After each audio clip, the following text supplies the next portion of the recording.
If men only could get one thing, it would be admiration. And if women Oh, could only get one thing, it's adoration.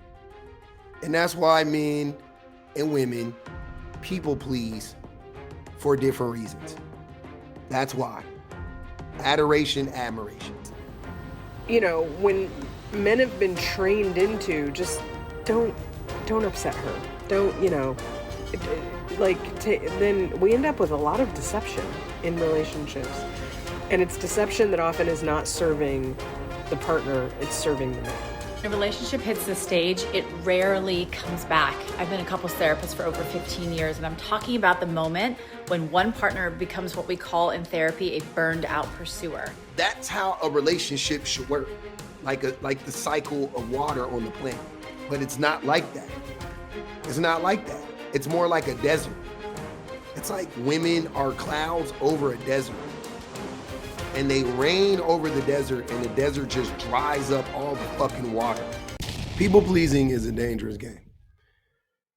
It's a dangerous game for both men and women, but for different reasons.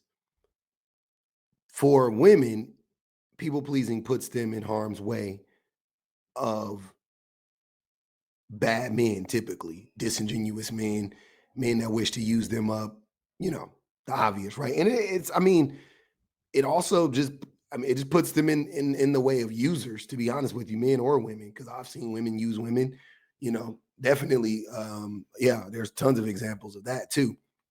But it doesn't, it doesn't pose the same threat. Men or women don't pose the same threat, generally speaking. But it definitely just it just puts women in positions where they end up getting used, they end up getting abused, and they end up getting damaged, right? Because they are giving pieces of themselves to people who would consume all of them to the point where they no longer exist, you know.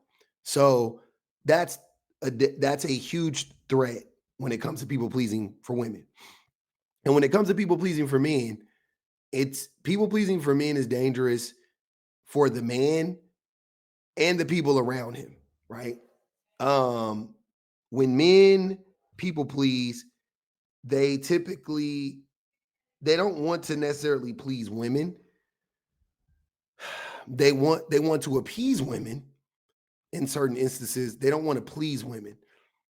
They want they want to please men though. They do. They want to please men, they want to appease to men, they want to appeal to men.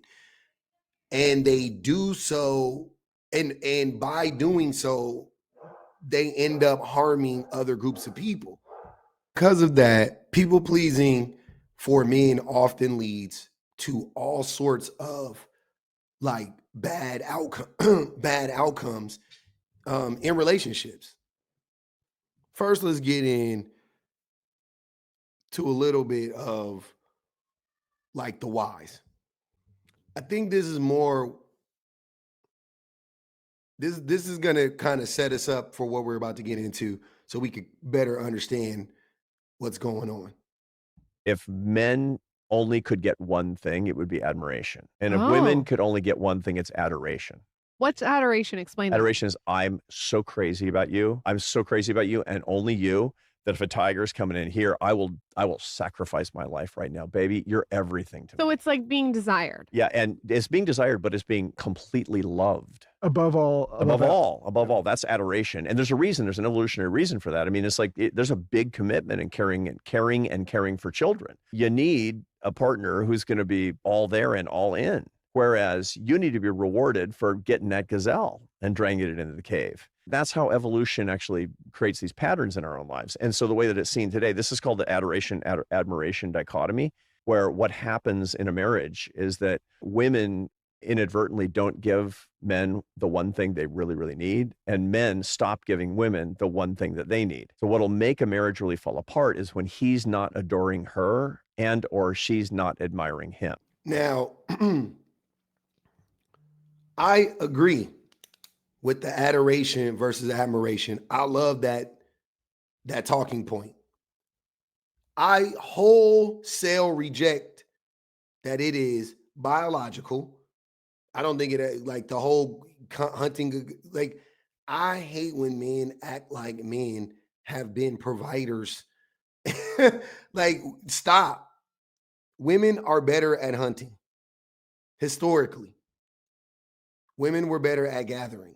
Historically, I've said this before, but I want to remind everybody, I am fully on board with the idea that women invented agriculture because they think about everybody. And they were like, how can we feed every fucking body? Men don't think like that. Women are the providers. We know that. You don't need admiration for killing a gazelle. That's a stupid ass fucking talking point. I don't know who this guy is. He probably is 10 times more educated than I am, but he's a fucking grifter. He's not, that's grifting bullshit right there. That's not what it is. Right? Men do seek admiration because admiration is external, right? And what I'm saying is admiration is like what it feels like to be famous. That's admiration. Like everybody admires you. They want to be you. They look up to you. They respect you, right? I don't think people, I mean, people can adore you, but only to a certain point when they don't know you. You see what I mean? You can be their favorite artist, but you're not their favorite person. You're not their favorite, you know what I mean? Like you can't be. They don't know you, right? But you can be admired by millions, tens of millions of people. And men love admiration because it's easier to get admiration than it is to get adoration. The things that you have to do to be adored, the things you have to do to be loved over all other people is a lot. You have to have empathy. You have to give, and men aren't willing to give that much, right? Women are women, and women want to be they want adoration because it just makes sense. If I'm in a relationship with one person, I want them to adore me.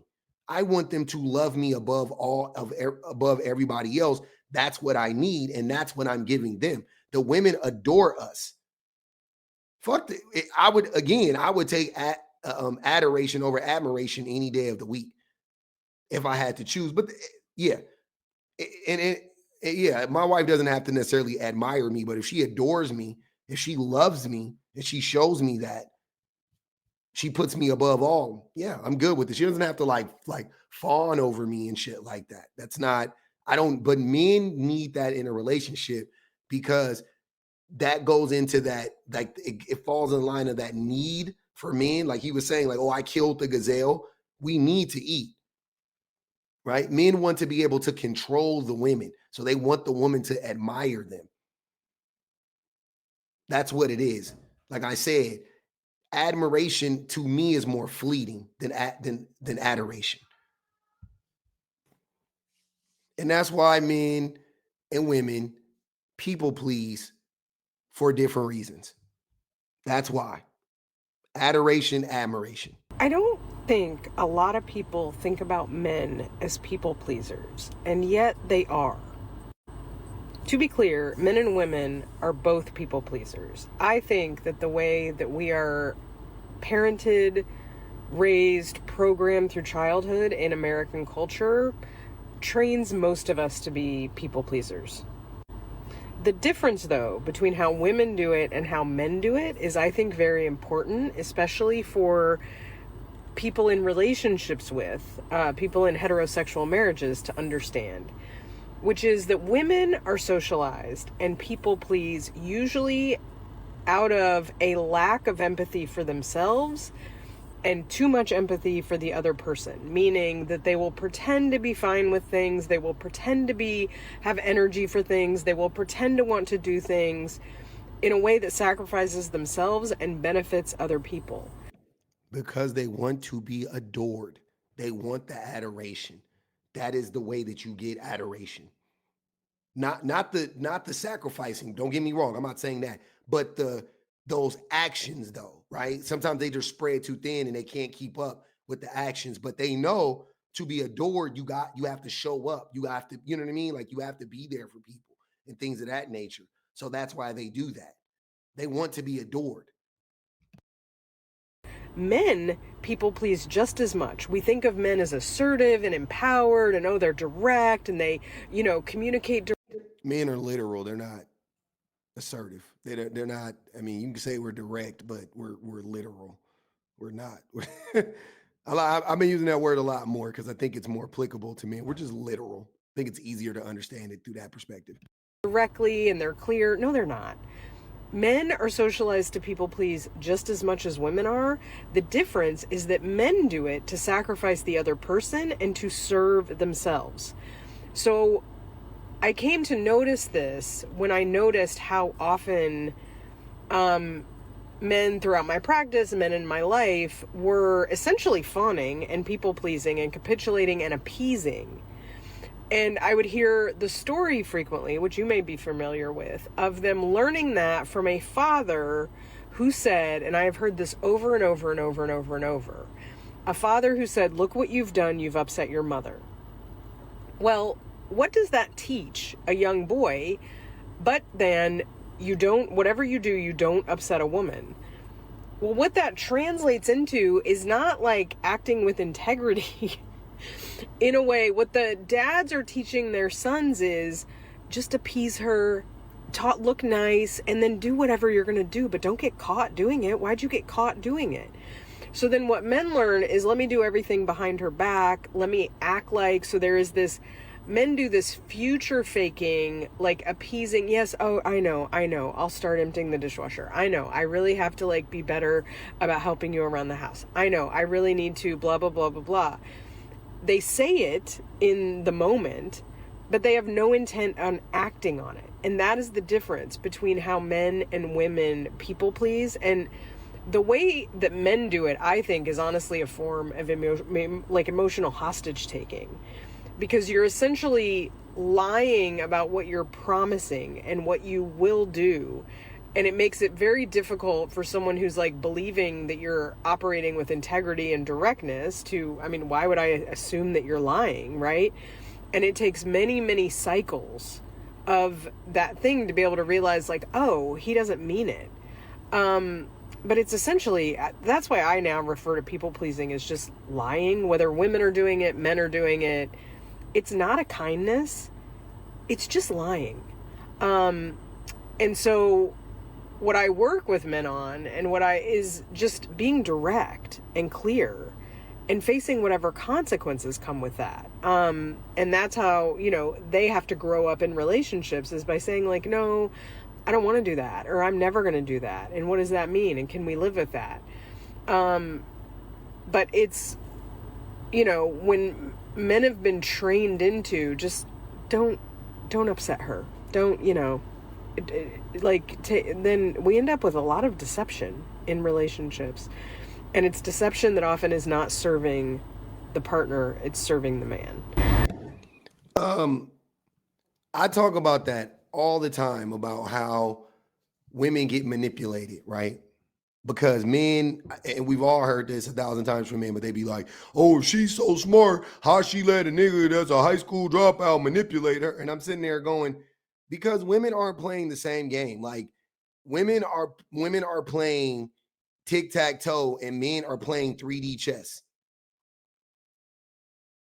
Women are not why I want to use that example specifically is because the 3D chess is a metaphor for manipulation. Men are they're triangulating, they're doing all of this shit, they're working all of these angles, just so they can manipulate and control a woman. A woman is playing tic-tac-toe because what you see is what you get. She doesn't know, like she just talked about, she doesn't know that the man is lying to her when he says he's going to try. She doesn't know that, because she's thinking, oh yeah, people just fuck up, and he just needs a little bit of grace, and he could be better, and that, you know what I'm saying? That's all she's thinking. And that's common sense. I don't think that that's crazy. Why are women giving men grace? I totally understand why women give men grace. Completely understand it. Makes perfect sense to me, right? And men are like, gotcha. Oh, she's giving me grace. And men know that women give us grace. Men know that women aren't thinking we're gonna cheat on them and we're trying to impregnate them just so we can abuse them. Like women, we know women aren't thinking like that. Because what human would think like that? That's fucking animalistic. That's subhuman. Why would you want to hurt somebody like that? That's crazy, right? Women aren't thinking like that.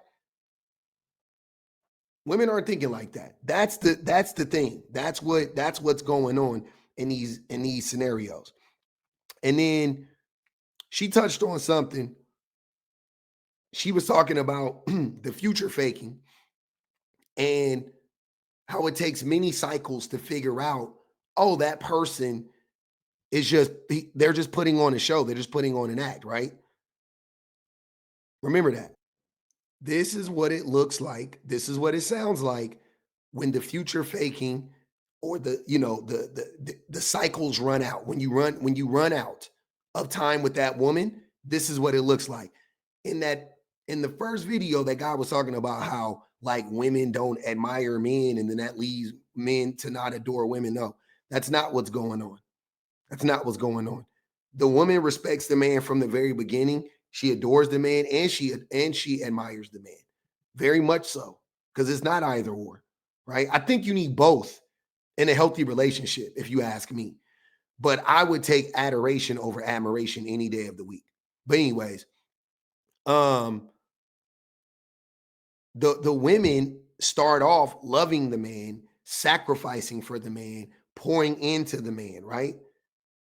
Imagine, I mean, it's trickle down economics. It's the best way to describe it. But imagine like you pour a whole, gallon of water into a container and the container just stores the water and yeah, here and there's a crack, there's a little slippage, so some drops are dropping down, but you're never getting back that gallon. You're never getting it back. But the way a relationship should work is like how evaporation works in our atmosphere, right? Like all the water that exists on the planet, it's here. It's on the planet right now. It's either in the atmosphere or it's in the ocean or it's in a lake or it's in a pond, in a river, so on and so on and so on, right? Or in an underground spring or whatever, a well, whatever it is, right? The water is here, right? So, but the water comes out, we drink it, we do whatever, we piss it out, or it's in a lake and it evaporates into the clouds, and then it creates condensation, and then the clouds rain down somewhere else, and then the water recycle. Like that's how a relationship should work, like the cycle of water on the planet. But it's not like that. It's not like that. It's more like a desert. It's like women are clouds over a desert. And they rain over the desert, and the desert just dries up all the fucking water. They just absorb it. That's what it's like. It's like a cactus. Like men are like cacti. They just consume the water. But this is what it looks like when that shit runs out, when that patience runs out, when the woman catches on to that game, to that future faking cycle. When a relationship hits this stage, it rarely comes back. I've been a couples therapist for over 15 years, and I'm talking about the moment when one partner becomes what we call in therapy a burned out pursuer. You know the role, the person who's been the engine of the relationship, the one who consistently reaches out for connection, trying to talk about hard things, naming patterns, saying, hey, something feels off between us. Who is that person typically in a relationship? The person she just described that is constantly reaching out, constantly trying to fix the issues. Who is that person typically? This question is for the men, not the women. Women, you can answer it too if you would like. But this question is for the men because so many times men act like this. Like when I say it's not a two-way street, this is exactly why I say that. Like this is one of the biggest reasons why. The only person in a relationship, generally speaking, that's trying to actually fix the relationship for both parties to benefit from is the woman, right? Naming patterns, saying, hey, something feels off between us. But instead of repair, they get met with defensiveness or shutdown or minimization or the classic, you're overreacting.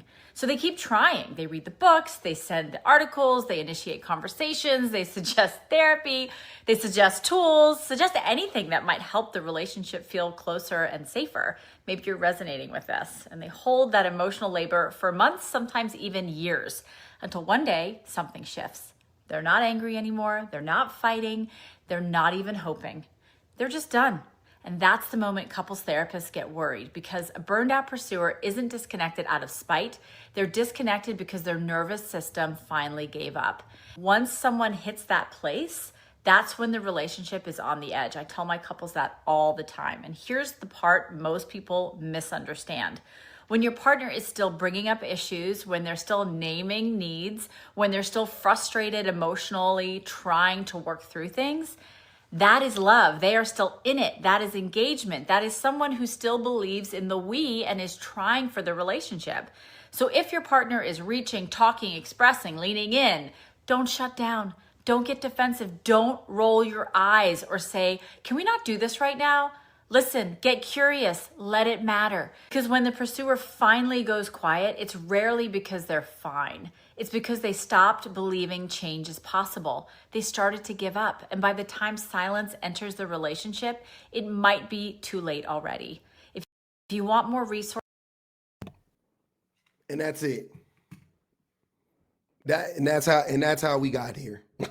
I feel like that was a thorough breakdown of how relationships function, how people pleasing harms both men and women, but how men use it to harm women, right? Or how when men people please, it ends up harming women. Also children, probably, if there's kids involved in the situation. I see it far too often. I've seen it in myself. There's tons of examples I can give, that burnout stuff. I've been there with my wife, like all of that. I've seen it before. That's why this stuff, like when I hear it, I'm not like, it just connects dots for me. It's not, I'm not defensive. My wife we were just talking about this the other day. She was talking about how like there came a point in our relationship when my wife like she wasn't sad and she got upset. And she said, that's when I saw you change. When I started to get upset as opposed to being sad, that's when you started to listen. And I was like, oh, because I didn't know. Like, I'm not, this is, you know what I'm saying? Like, it wasn't like I was deliberately being a dick, but I was being a dick. Like I was an asshole. I was programmed to be an asshole. I'm just going through the motions. I'm just thinking I'm being a man or whatever the case may be. And she was like, I need more. I need you to be better and yada, yada, yada. And I think like at first she was sad about it, I'm sure, because she didn't know. Again, because women don't be knowing. They don't understand that shit, man. Messing with a man has to be like getting into a relationship with a man, like putting myself in the woman's shoes. That has to be some of the most mind-blowing shit ever. I know women just look at us and just be like, what the fuck? Why would you do that? That's so crazy to me. From the large to the miniature. You know what I mean? Like just on so many levels. My wife does stuff sometimes where I'm like, but usually I'm like this. And then later on, I'm like, oh, I see why she said that. Oh, I see why she thought that. Even when she's wrong, it's like, I'm like, nah, I get why she could. You know what I'm saying? Like, I know why she probably thought that was a thing, even though that wasn't the case. But, I could rationalize it. I'm sure the shit that I've done before, I'm sure there's tons of shit that I've done where she was just like, she's still like fucking damn near 20 years later, like, what the fuck? You're an idiot. You're just dumb. Like, what the fuck is wrong with you? And as a man, if you can't get to the place where you just realize that you've been socialized to be a shitty person and you can like deconstruct that, you're not going to be any better. You're not going to do any growing.